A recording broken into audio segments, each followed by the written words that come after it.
నా పేరు ఐరూరు సుబ్రహ్మణ్య శర్మ. ఈ శివాలయంలో మా తాతగారు మా నాన్నగారు అలా పరంపరగా చేస్తూ ఉన్నాం. ఇప్పుడు నేను చేస్తూ ఉన్నాను. ఓం నమః శివాయ. వందే విశ్వాధికం శాంతమనాది నిధనం శివం సకలం నిష్కలంకం చ శక్తి జ్ఞాన క్రియాత్మకం గురూన్ పరాన్ పరాన్నత్వా గురువంశక్రమోదితాన్ సదాశివమనంతం చ శ్రీకంఠం పునరంబికాం గుహం విష్ణుం చ ధాతారం స్మరే సప్త గురూన్ క్రమాత్. శ్రీ సదాశివాది సప్తగురుభ్యో నమః.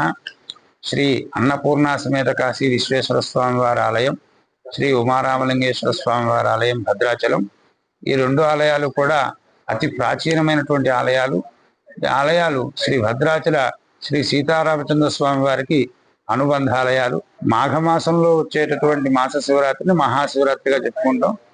ఈ మహాశివరాత్రి వ్రతం చేయాలి అనుకునే వాళ్ళు సూర్యోదయానికి ముందే ప్రాతకాలంలో బ్రాహ్మీ ముహూర్తంలో 3-4 గంటలకల్లా లేచి స్నాన సంధ్యావందనాలు పూర్తి చేసుకుని పరమేశ్వరుని ఆరాధించాలి. ఎవరి శక్తిని బట్టి వాళ్ళు ఆరాధించవచ్చు. స్నానం చేసిన వాళ్ళు చక్కగా భస్మధారణ చేసుకుని భగవన్నామస్మరణ ఓం నమః శివాయ జపం చేసుకోవచ్చు. ఏమైనా అనుష్ఠానం ఉన్న వాళ్ళు అనుష్ఠానం చేసుకోవచ్చు. స్వామివారికి విశేషంగా రుద్రాభిషేకాలు చేసుకోవచ్చు. రుద్రాభిషేకం అని చెప్పంటే నమ్మకం అనేటువంటి మంత్రాన్ని రుద్రము అంటారు. రుద్రుడికి నమ్మకం అనే మంత్రాన్ని చెబుతూ చేసేటటువంటి అభిషేకమే రుద్రాభిషేకం. ఈ రుద్రాభిషేకం ఉదయం 4 గంటల నుండి 11 గంటల వరకు కూడా స్వామివారికి చేస్తూ ఉంటాం. భక్తులందరూ కూడా అందులో పాల్గొంటూ ఉంటారు. అనంతరం స్వామివారికి ఆలయం అంతా మళ్ళీ శుద్ధి చేసుకుని అలంకారం చేసుకుని స్వామివారికి ప్రీతికరమైనటువంటి బిల్వపత్రాలతోటి పూజా కార్యక్రమం ఉంటుంది. మధ్యాహ్నం సాయంకాలం రుద్రహోమాన్ని నిర్వహిస్తాం. రుద్రహోమం అని చెప్పి నమ్మకమైనటువంటి మంత్రాన్ని అర్చనా విధానం అనేక రకాలుగా ఉంటాయి. హోమ ప్రక్రియలో చేసుకోవచ్చు, అభిషేక ప్రక్రియలో చేసుకోవచ్చు, భగవన్నామస్మరణలో చేసుకోవచ్చు. ఎవరి శక్తిని బట్టి వాళ్ళు చేసుకోవచ్చు. చూసినా చేసుకున్నా ధరించి వీళ్ళందరికీ కూడా స్వామివారి అనుగ్రహంతో భోగభాగ్యాలు కలుగుతాయి. సాయంకాలం 5 గంటలకి స్వామివారికి ప్రీతిగా రుద్రహోమాన్ని నిర్వహిస్తాం.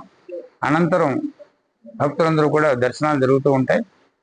రాత్రి 9 గంటల నుండి 1 గంట వరకు కూడా లింగోద్భవ కాలంలో అంటే 9కి మొదలుపెట్టినటువంటి మహన్యాసము అనంతరము 11 రుద్రాలు 11 సార్లు స్వామివారికి అభిషేకం జరుగుతుంది. ఈ 11 రుద్రాలు కూడా అయ్యేసరికి రాత్రి 1 గంట వరకు కూడా ఈ అభిషేకం జరుగుతుంది. లింగోద్భవ కాలం 11:58 నిమిషాల నుండి సుమారు 12 గంటల 6 నిమిషాల్లోపు లింగోద్భవ కాలం మహన్యాసపూర్వక ఏకాశుద్రాభిషేకం జరుగుతుంది. అనంతరం 2 గంటల నుండి స్వామివారికి విశేషంగా కళ్యాణ మహోత్సవం జరుగుతుంది. భక్తులందరూ కూడా స్వామివారిని ఆరాధిస్తూ పగలంతా కూడా ఉపవాసము ఉండి అన్నాన్ని ఆహారంగా తీసుకోకుండా, ఉపవాసము అంటే పరమేశ్వరుడి మీద మనస్సు కేంద్రీకరించడానికి ఉపవాసము అంటాం. అంటే ఆహారానికి ప్రాధాన్యత ఇవ్వకుండా భగవన్నామ స్మరణనే తీసుకోవటం. శరీరానికి నిలబడడానికి కావాల్సిన పళ్ళు పాలు లాంటివి తీసుకోవటం తప్పులేదు.